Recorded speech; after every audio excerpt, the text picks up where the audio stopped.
യേശു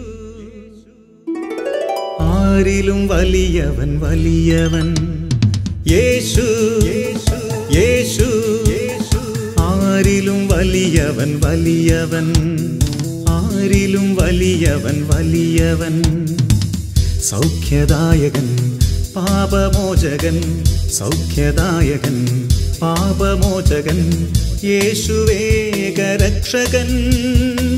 യേശുവേകരക്ഷകൻ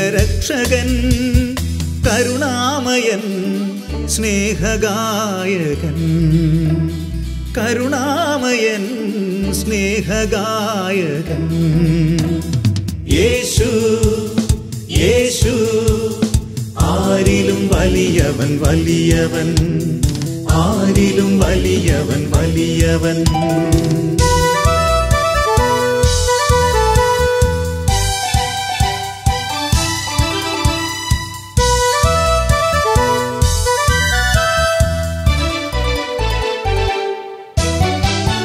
അത്ഭുതങ്ങളുടെ രാജാവ് വിടുതലിൻ്റെ ആത്മാവ് അത്ഭുതങ്ങളുടെ രാജാവ് വിടുതലിൻ്റെ ആത്മാവ് ദുഃഖവും ഭയവും നിരാശയും എല്ലാം വിട്ടുപോകും ദുഃഖവും ഭയവും നിരാശയും എല്ലാം വിട്ടുപോകും യേശു യേശു ആരിലും വലിയവൻ വലിയവൻ യേശു യേശു ആരിലും വലിയവൻ വലിയവൻ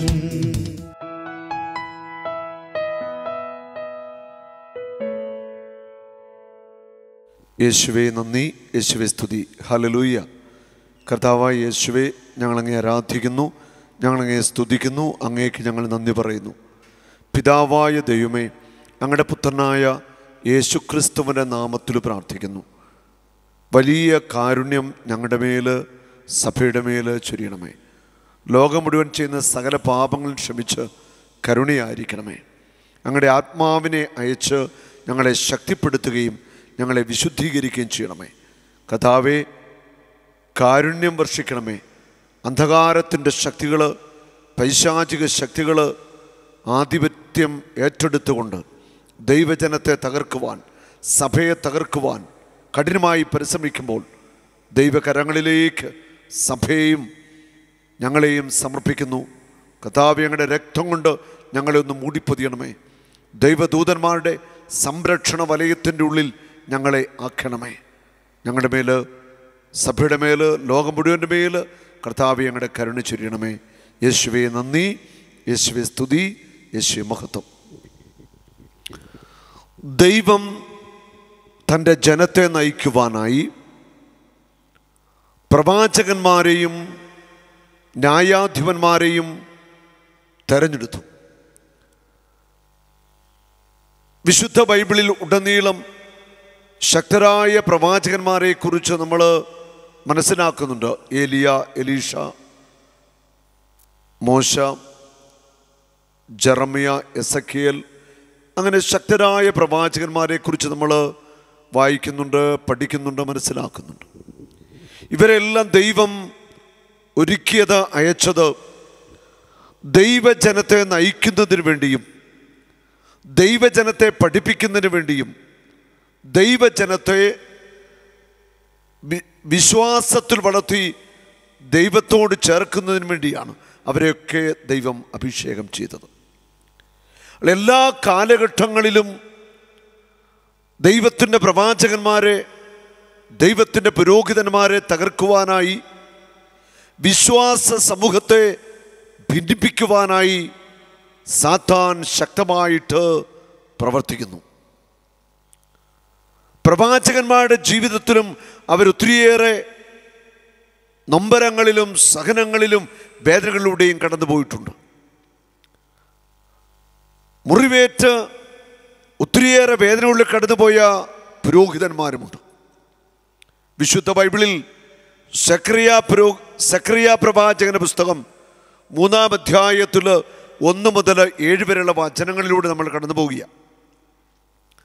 പ്രധാന പുരോഹിതനായ ജോഷുവ കർത്താവിൻ്റെ ദൂതൻ്റെ മുമ്പിൽ നിൽക്കുന്നതും സാത്താൻ അവനിൽ കുറ്റമാരോപിക്കാൻ അവൻ്റെ വലതുഭാഗത്തു നിൽക്കുന്നതും അവിടുന്ന് കാണിച്ചു തന്നു.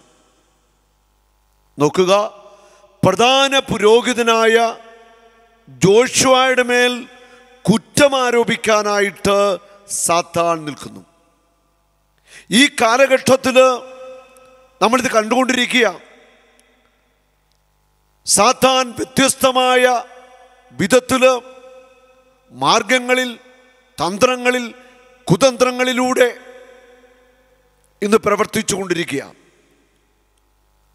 പ്രവാചകന്മാരെയും പുരോഹിതന്മാരെയും ദൈവ ശുശ്രൂഷകരെയും തകർക്കുവാനായിട്ട് സാത്താൻ ഈ കാലഘട്ടത്തിൽ അതിശക്തമായിട്ട് പ്രവർത്തിച്ചു കൊണ്ടിരിക്കുക.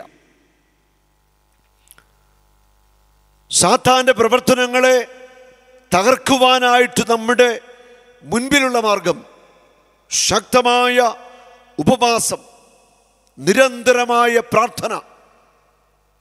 ഇതിലൂടെ മാത്രമേ ഈ വർഗത്തെ, ഈ തിന്മയുടെ ശക്തിയെ പുറത്താക്കുവാൻ, ഈ പൈശാചിക ശക്തികളെ കീഴ്പ്പെടുത്തുവാനായിട്ട് നമുക്ക് കഴിയുകയുള്ളൂ.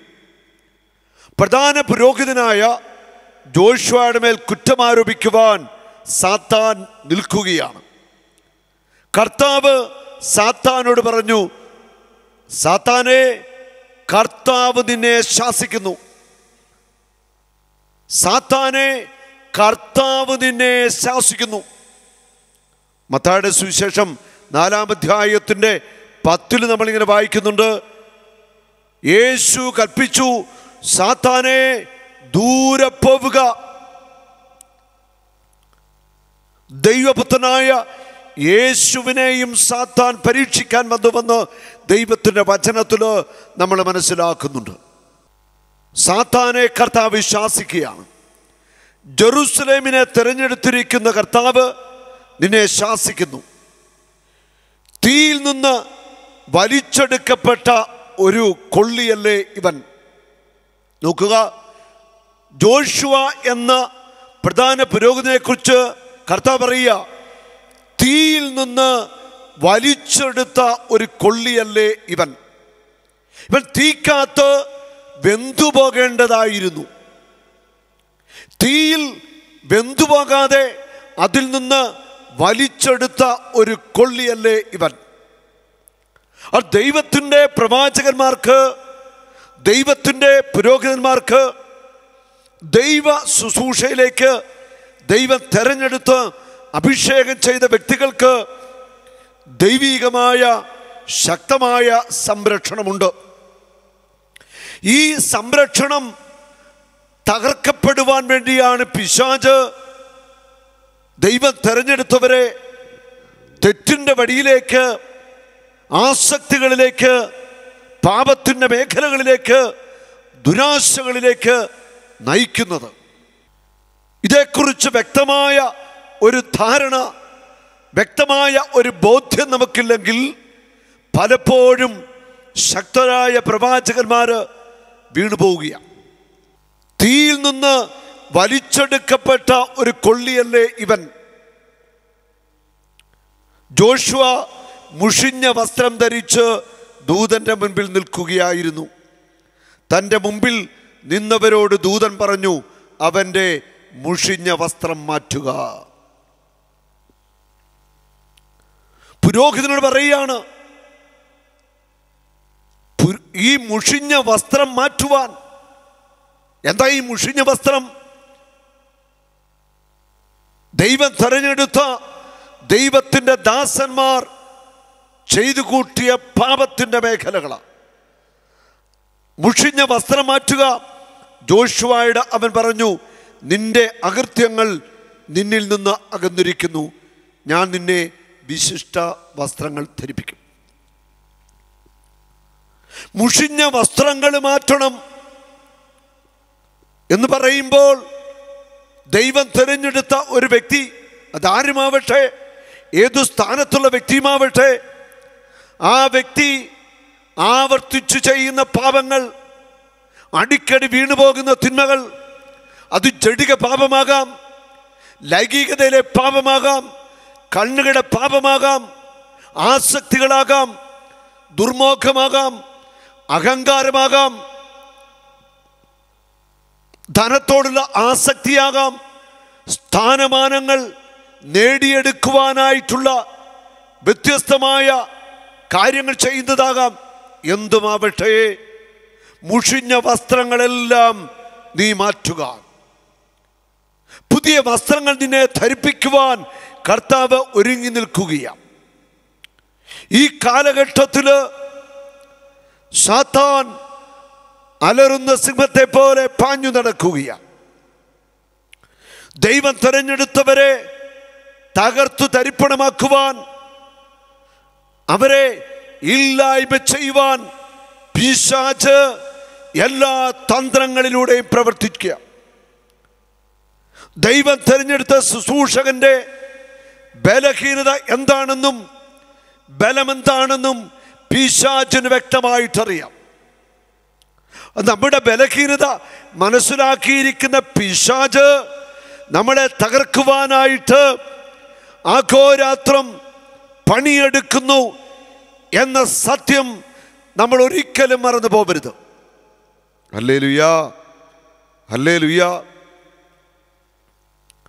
അവൻ്റെ മുഷിഞ്ഞ വസ്ത്രം മാറ്റുക. ജോഷുവയോട് അവൻ പറഞ്ഞു, നിന്റെ അകൃത്യങ്ങൾ നിന്നിൽ നിന്ന് അകറ്റിയിരിക്കുന്നു. നിന്റെ അകൃത്യങ്ങൾ നിന്നിൽ നിന്ന് അകറ്റിയിരിക്കുന്നു. മുഷിഞ്ഞ വസ്ത്രങ്ങൾ മാറുക, അതിനൊരു തീരുമാനമെടുക്കണം. മുഷിഞ്ഞ വസ്ത്രങ്ങൾ മാറണം. നമ്മൾ സ്വയം തീരുമാനമെടുക്കണം. ചെയ്യുന്ന പാപങ്ങൾ, വീണുപോകാൻ സാധ്യതയുള്ള പാപത്തിൻ്റെ വഴികൾ, അതൊക്കെ മനഃപൂർവ്വം വിട്ടുമാറി നിൽക്കുവാൻ ദൈവ ശുശ്രൂഷകളിൽ ഉള്ളവരും ഓരോ വിശ്വാസികളും കരുതലുള്ളവരായിരിക്കണം. നമ്മളെ വിടിക്കുവാൻ സാത്താൻ കെണികൾ ഒരുക്കി വെച്ചിട്ടുണ്ട്. അത് നമ്മൾ മനസ്സിലാക്കുക. ഞാൻ നിന്നെ വിശിഷ്ട വസ്ത്രം ധരിപ്പിക്കും. അവൻ തുടർന്നു, അവനെ നിർമ്മലമായ ശിരോവസ്ത്രം അണിയിക്കുക. വിശിഷ്ട വസ്ത്രം ധരിപ്പിക്കും, നിർമ്മലമായ ശിരോവസ്ത്രം. വിശുദ്ധി കൊണ്ട് നമ്മൾ നിറയണം. ദൈവാത്മാവിൻ്റെ അഭിഷേകത്താൽ നമ്മൾ നിറയണം. നിന്നെ വിളിച്ചവൻ പരിശുദ്ധനാണ്. അതുകൊണ്ട് നിന്റെ എല്ലാ പ്രവൃത്തികളിലും നീ പരിശുദ്ധനായിട്ട് മാറണം. നിന്റെ കണ്ണുകളും നിന്റെ കാതുകളും നിന്റെ നാവും അധരങ്ങളും പഞ്ചേന്ദ്രിയവും നിന്റെ ശരീരവും നിർമ്മലമാവണം. നിന്റെ മനസ്സാക്ഷി പരിശുദ്ധമാവണം. അഴുക്ക് വസ്ത്രങ്ങൾ മനഃപൂർവ്വം ഉരിഞ്ഞു മാറ്റുവാൻ തീരുമാനമെടുക്കേണ്ടിയിരിക്കുന്നു. അഴുക്ക് വസ്ത്രങ്ങൾ മാറ്റുക. അപ്പോൾ പുതിയ വസ്ത്രം കർത്താവ് നിന്നെ ധരിപ്പിക്കും. ശിരോവസ്ത്രവും അവിടുന്ന് അണിയിക്കും. നിനക്ക് ശക്തമായ സംരക്ഷണം അവിടുന്ന് നൽകും. ഹല്ലേലൂയാ. ഓരോ പ്രവാചകനും ഓരോ പുരോഹിതനും ദൈവരാജ്യ വേല ചെയ്യുന്ന ഓരോ അൽമായനും വിശുദ്ധിയിലായിരിക്കുവാൻ തീരുമാനമെടുക്കണം. ഉറച്ച തീരുമാനമെടുക്കണം. ഈ കാലഘട്ടം സാത്താൻ ആഞ്ഞടിക്കുന്ന ഒരു കാലഘട്ടമാണ്. പരിശുദ്ധ കന്യകാമറിയം പ്രത്യക്ഷപ്പെട്ട സ്ഥലങ്ങളിലൊക്കെ വിശ്വാസികൾക്ക് തരുന്ന വലിയൊരു മുന്നറിയിപ്പുണ്ട്. പ്രാർത്ഥിക്കുവാനായി വൈദികർക്ക് വേണ്ടി, സഭയ്ക്ക് വേണ്ടി എല്ലാവരും പ്രാർത്ഥിക്കണം. നിരന്തരമായിട്ട് ഉപവാസമെടുത്ത് പ്രാർത്ഥിക്കണമെന്നാണ് പറയുന്നത്. ഈ കാലഘട്ടത്തിൽ നടക്കുന്ന കാര്യങ്ങൾ നമ്മൾ തിരിച്ചറിഞ്ഞ് കണ്ണുനീരോടെ രാത്രിയുടെ യാമങ്ങളിൽ ദൈവസന്നിധി പ്രാർത്ഥിക്കുവാൻ മനസ്സുള്ളവരായിട്ട് മാറാം. സഭ വലിച്ചിഴക്കപ്പെടുമ്പോൾ, സഭ അപമാനമേൽക്കുമ്പോൾ, യേശു തെരുവിൽ നഗ്നനായി വലിച്ചിഴക്കപ്പെടുമ്പോൾ നമ്മൾക്ക് ഹൃദയം നൊന്ത് കരയുവാൻ, മനസ്സു നൊന്ത് പ്രാർത്ഥിക്കുവാൻ കഴിയേണ്ടിയിരിക്കുന്നു. ദൈവം അവിടുന്ന് പരിശുദ്ധനാണ്. ആ പരിശുദ്ധിയുടെ മുൻപിലാ നമ്മൾ വ്യാപരിക്കുന്നത്. ആ പരിശുദ്ധിയോട് ചേർന്ന് ശുശ്രൂഷ ചെയ്യാനായിട്ട് വിളിക്കപ്പെട്ടിരിക്കുന്നവരാ നമ്മളെല്ലാവരും. നമ്മൾ കുറെ കൂടെ ഗൗരവത്തോടെ ഇക്കാര്യങ്ങൾ കാണേണ്ടിയിരിക്കുന്നു. ഇത് നിസ്സാരമായിട്ട് കരുതേണ്ട കാര്യമല്ല. ദൈവത്തിന് വേണ്ടിയുള്ള ശുശ്രൂഷകൾ, ദൈവരാജ്യത്തിൻ്റെ വേലകളെ നമ്മൾ നിസ്സാരമായിട്ട് കാണരുത്. ദൈവരാജ്യത്തിൻ്റെ ശുശ്രൂഷകൾ അടിതെറ്റ് വീഴുമ്പോൾ ആർത്തുച്ചിരിക്കരുത്. അടിതെറ്റ് വീഴുന്ന ശുശ്രൂഷകർക്ക് വേണ്ടി ആത്മാർത്ഥതയോടെ പ്രാർത്ഥിക്കുവാൻ വിശ്വാസ സമൂഹത്തിന് സാധിക്കണം. ത്യാഗപൂർവം, കണ്ണുനീരോടെ, പ്രായശ്ചിത്തത്തോടെ നമുക്ക് പ്രാർത്ഥിക്കുവാൻ ആരംഭിക്കാം.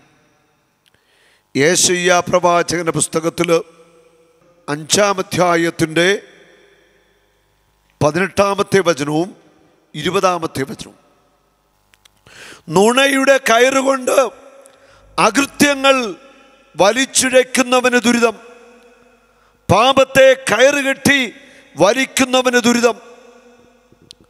നുണയുടെ കയറുകൊണ്ട് അകൃത്യത്തെ വലിച്ചിഴയ്ക്കുന്നവന് ദുരിതം, പാപത്തെ കയറുകെട്ടി വലിക്കുന്നവന് ദുരിതം. നോക്കുക, എവിടെ തിരിഞ്ഞാലും നുണ പറയുന്ന അധരങ്ങൾ, നുണപ്രചരണങ്ങൾ. വിശ്വാസ സമൂഹം ഇന്ന് ഒത്തിരിയേറെ നൊമ്പരങ്ങളിലൂടെ കടന്നു പോകുക. യെശയ്യാ 5:20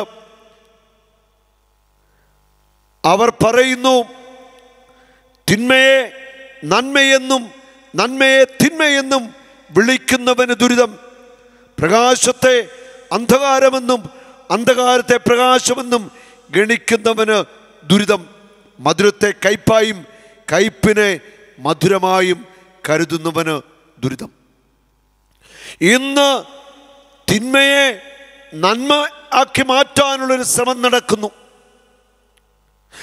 കയ്പിനെ മധുരമാക്കി മാറ്റുവാനായിട്ടുള്ള ശ്രമങ്ങൾ നടക്കുന്നു. ഇതൊക്കെ നമ്മൾ കണ്ടും കേട്ടുകൊണ്ടിരിക്കുന്ന കാര്യങ്ങളാണ്. നുണപ്രചരണങ്ങൾ, തിന്മയുടെ സ്വാധീനങ്ങളിൽ വിശ്വാസ സമൂഹം പെട്ടുപോകരുത്. നമ്മുടെ മുൻപിലുള്ളത് ക്രിസ്തുവാണ്.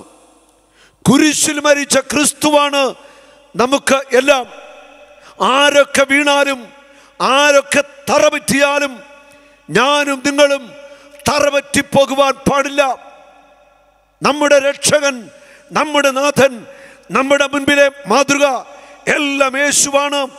അവൻ്റെ മുഖത്തേക്ക്, അവൻ്റെ മുറിവിലേക്ക് നോക്കിക്കൊണ്ട്, കുരിശമെടുത്തുകൊണ്ട് ഓരോ വിശ്വാസിക്കും മുൻപോട്ട് പോകുവാനായിട്ട് സാധിക്കണം. ഹല്ലേലൂയ. ആരൊക്കെ തകർന്നു പോയാലും, ആരൊക്കെ വീണുപോയാലും, ആരൊക്കെ തെരുവിലിറങ്ങിയാലും, ആരൊക്കെ യേശുവിനെ വിട്ടിട്ട് പോയാലും ഞാൻ പോകില്ല. എൻ്റെ യേശുവിനെ വിട്ടുപോവില്ല. എൻ്റെ യേശുവിൻ്റെ സഭയ്ക്കെതിരായി സംസാരിക്കത്തില്ല. എൻ്റെ യേശുവിൻ്റെ സഭ വേദനിക്കുമ്പോൾ ഞാനും വേദനിക്കുന്ന വ്യക്തിയായിരിക്കണം. സഭ വേദനിക്കുന്നു എന്ന് പറഞ്ഞാൽ ക്രിസ്തുവാണ് വേദനിക്കുന്നത്. Hallelujah, hallelujah. യേശുവേ നന്ദി. ഹോസിയ പ്രവാചകന്റെ പുസ്തകത്തിൽ 9-ാം അധ്യായത്തിൻ്റെ 7-ാമത്തെ വചനം, ശിക്ഷയുടെ ദിനങ്ങൾ വന്നു കഴിഞ്ഞു, പ്രതികാരത്തിൻ്റെ ദിനങ്ങൾ ആഗതമായി. ശിക്ഷയുടെ ദിനങ്ങൾ വന്നു കഴിഞ്ഞു, പ്രതികാരത്തിൻ്റെ ദിനങ്ങൾ ആഗതമായി. ഇസ്രായേൽ അത് അനുഭവിച്ചറിയും. നിന്റെ വലിയ അപരാധവും വിദ്വേഷവും നിമിത്തം പ്രവാചകൻ നിങ്ങൾക്ക് വിഡ്ഢിയായി തീർന്നു. ആത്മാവിനാൽ പ്രചോദിതനായി അവൻ ഭ്രാന്തനായി. എൻ്റെ ദൈവത്തിൻ്റെ ജനമായ എഫ്രായിമിന്റെ കാവൽക്കാരനാണ് പ്രവാചകൻ. ആത്മാവിൽ നിറഞ്ഞ് പ്രവചിച്ചവൻ ഭ്രാന്തൻ എന്ന് വിളിച്ചെല്ലാവരും. എൻ്റെ ജനത്തിൻ്റെ കാവൽക്കാരനായ പ്രവാചകനെ എല്ലാവരും കരിവാരി തേക്കുന്ന അനുഭവം. ഇത് കണ്ട് കർത്താവിൻ്റെ ഹൃദയം ഒത്തിരിയേറെ ഇന്ന് സങ്കടപ്പെടുകയാണ്. സക്കറിയ പ്രവാചകന്റെ പുസ്തകത്തിൽ 3-ാം അധ്യായത്തിൽ നമ്മൾ വീണ്ടും വായിക്കുന്നു 6 വചനങ്ങൾ. ദൈവദൂതൻ ജോഷുവയോട് പറഞ്ഞു, സൈന്യങ്ങളുടെ കർത്താവ് അരുളിച്ചെയ്യുന്നു, നീ എൻ്റെ മാർഗത്തിൽ ചരിക്കുകയും എൻ്റെ നിർദ്ദേശം പാലിക്കുകയും ചെയ്താൽ എൻ്റെ ആലയത്തെ നീ ഭരിക്കുകയും എൻ്റെ അങ്കണങ്ങളുടെ ചുമതല വഹിക്കുകയും ചെയ്യും. എൻ്റെ മാർഗത്തിൽ നീ ചരിക്കണം, എൻ്റെ വാക്കുകൾ നീ അനുസരിക്കണം. ഞാൻ തരുന്ന നിർദ്ദേശങ്ങൾ നീ പാലിക്കുകയാണെങ്കിൽ എൻ്റെ അങ്കണത്തിൻ്റെ ചുമതല നീ വഹിക്കും. ഇവിടെ നിൽക്കുന്നവരുടെ ഇടയിലേക്ക് കടന്നു വരുന്നതിനുള്ള അവകാശം നിനക്ക് ഞാൻ തരും. ഹല്ലേലൂയ. മുഷിഞ്ഞ വസ്ത്രങ്ങൾ ഉരിഞ്ഞു മാറ്റുക. പ്രവാചകനും പുരോഹിതനും സന്യസ്തരും ആത്മായ ശുശ്രൂഷകർ മുഴുവൻ അശുദ്ധിയുടെ വസ്ത്രങ്ങൾ ഉരിഞ്ഞു മാറ്റി അനുതപിക്കുക. ദൈവസന്നിധിയിൽ നിലവിളിച്ച് കരയുക. കർത്താവിന് മുൻപിൽ കർത്താവിൻ്റെ ശുശ്രൂഷകർ തകർന്നു വീഴുമ്പോൾ ലോകം മുഴുവൻ ആഘോഷിക്കുന്ന കാഴ്ചയ്ക്ക് മുൻപിൽ നമ്മൾ ഇരുന്നു കൊടുക്കരുത്. ഇത് പ്രാർത്ഥിക്കേണ്ട സമയമാ. ഇത് ദൈവസന്നിധിയിൽ നിലവിളിക്കേണ്ട സമയമാ. സഭയ്ക്ക് വേണ്ടി, നേതൃത്വത്തിന് വേണ്ടി അൽമായരായിട്ടുള്ള ആയിരക്കണക്കിന് ശുശ്രൂഷകരുണ്ട്. അവരെ ആത്മശക്തിയിൽ നിറയാൻ വേണ്ടി, വിശുദ്ധിയിൽ നിലനിൽക്കാൻ വേണ്ടി കണ്ണുനീരോടെ വിശ്വാസ സമൂഹം പ്രാർത്ഥിക്കണം. മനസ്സ് തളർന്നു പോകാതെ, മനസ്സും അടുക്കാതെ ഉപവസിച്ച് ദൈവസന്നിധിയിൽ നമുക്ക് പ്രാർത്ഥിക്കാം. വീണ്ടും ഹോസിയ പ്രവാചന പുസ്തകത്തിൽ 4-ാം അധ്യായത്തിൻ്റെ 4 മുതലുള്ള വചനങ്ങളിൽ നാം ഇപ്രകാരം വായിക്കുന്നു, എന്നാൽ ആരും തർക്കിക്കേണ്ട, കുറ്റപ്പെടുത്തുകയും വേണ്ട. ആരും തർക്കിക്കണ്ട, ആരും പരസ്പരം കുറ്റപ്പെടുത്തണ്ട. പരസ്പരം നിങ്ങൾ തർക്കിക്കണ്ട, പരസ്പരം നിങ്ങൾ കുറ്റപ്പെടുത്തുകയും വേണ്ട. പുരോഹിത, നിനക്കെതിരെയാണ് എൻ്റെ ആരോപണം. പട്ടാപ്പകൽ നീ കാലിടറി വീഴും, പ്രവാചകനും രാത്രി നിന്നോടൊപ്പം കാലിടറി വീഴും. എന്തേ കാരണം? നീ തർക്കിക്കണ്ട, നീ പരസ്പരം കുറ്റപ്പെടുത്തുകയും വേണ്ട. ഇവിടെ പരസ്പരം തർക്കിക്കാനും കുറ്റപ്പെടുത്തുവാനുള്ള സമയമല്ലിത്. ഇത് ദൈവസന്നിധിയിൽ കണ്ണുനീരൊഴുക്കി വിലപിച്ചു പ്രാർത്ഥിക്കേണ്ട സമയമാണ്. അജ്ഞത നിമിത്തം എൻ്റെ ജനം നശിക്കുന്നു. ജനത്തെ വിജ്ഞാനത്തിലേക്ക് നയിക്കേണ്ടവർ അജ്ഞതയുടെ വഴികളിൽ, ഇരുട്ടിൻ്റെ വഴികളിൽ നടക്കുന്നു. അവർ കാലിടറി വീഴുന്ന കാഴ്ച നമ്മൾ കാണുകയാണ്. നീ വിജ്ഞാനം തിരസ്കരിച്ചതുകൊണ്ട് എൻ്റെ പുരോഹിതനായിരിക്കുന്നതിൽ നിന്ന് നിന്നെ ഞാൻ തിരസ്കരിക്കുന്നു. നീ നിന്റെ ദൈവത്തിൻ്റെ കൽപ്പന വിസ്മരിച്ചതുകൊണ്ട് ഞാനും നിന്റെ സന്തതികളെ വിസ്മരിക്കും. ഹല്ലേലൂയ. 9-ാമത്തെ വചനം പറയുന്നു, പുരോഹിതനെ പോലെ തന്നെ ജനവും അവരുടെ ദുർമാർഗങ്ങൾക്ക് അവരെ ഞാൻ ശിക്ഷിക്കും. തർക്കിക്കണ്ട, പരസ്പരം കുറ്റപ്പെടുത്തണ്ട. എല്ലാവരും ഒന്നടങ്കം തെറ്റുപറ്റി. അത് ഈ കാലഘട്ടത്തിൻ്റെ വലിയ പ്രത്യേകതയാണ്. നമ്മൾ തിരിച്ചറിയുക, പിശാചിൻ്റെ ബുദ്ധിപൂർവമായ പ്രവർത്തനം സഭയെയും വിശ്വാസികളെയും തകർക്കാനുള്ള അവൻ്റെ ആ കഠിന പരിശ്രമത്തെ തോൽപ്പിക്കുവാൻ നമുക്ക് ജപമാല കൈകളിലേന്താം, ഉപവസിക്കാം, കൂടുതൽ തീഷ്ണമായി പ്രാർത്ഥിക്കാം. നമുക്ക് ദൈവസന്നിധിയിൽ കരയാം, നിലവിളിച്ച് പ്രാർത്ഥിക്കാം. കർത്താവ് നമ്മുടെ പ്രാർത്ഥനയ്ക്ക് ഉത്തരം നൽകും. ഈ വലിയ തകർച്ചയിൽ നിന്ന് വലിയ ഒരു ഉയർച്ച ഉണ്ടാവും. അനേകം അഭിഷേകമുള്ളവരെ കർത്താവ് ഉയർപ്പിക്കുന്ന ഒരു കാലം വരാൻ പോവുക. അത് സംഭവിക്കും, അത് കർത്താവ് ചെയ്യും. ഇത് നമുക്ക് വലിയ ഒരു പാഠമാണ്. ഈ സംഭവങ്ങളിൽ നിന്ന് വലിയ പാഠം ഉൾക്കൊണ്ടുകൊണ്ട് കൂടുതൽ വിശുദ്ധിയിൽ, കൂടുതൽ ദൈവഭക്തിയിൽ, വിശ്വസ്തതയിൽ ദൈവത്തോട് ചേർന്ന് നമുക്ക് നടക്കാം. കർത്താവ് എല്ലാവരെയും സമർത്ഥമായി അനുഗ്രഹിക്കട്ടെ. യേശുവേ നന്ദി, യേശുവേ സ്തോത്രം, പരിശുദ്ധാത്മാവേ നന്ദി. ആമേൻ. യേശു ആരിലും വലിയവൻ, വലിയവൻ യേശു. യേശു ആരിലും വലിയവൻ, വലിയവൻ ആരിലും വലിയവൻ, വലിയവൻ സൗഖ്യദായകൻ, പാപമോചകൻ, സൗഖ്യദായകൻ, പാപമോചകൻ, യേശുവേകരക്ഷകൻ, യേശുവേകരക്ഷകൻ, കരുണാമയൻ, സ്നേഹഗായകൻ, കരുണാമയൻ, സ്നേഹഗായകൻ. യേശു യേശു ആരിലും വലിയവൻ, വലിയവൻ ആരിലും വലിയവൻ, വലിയവൻ.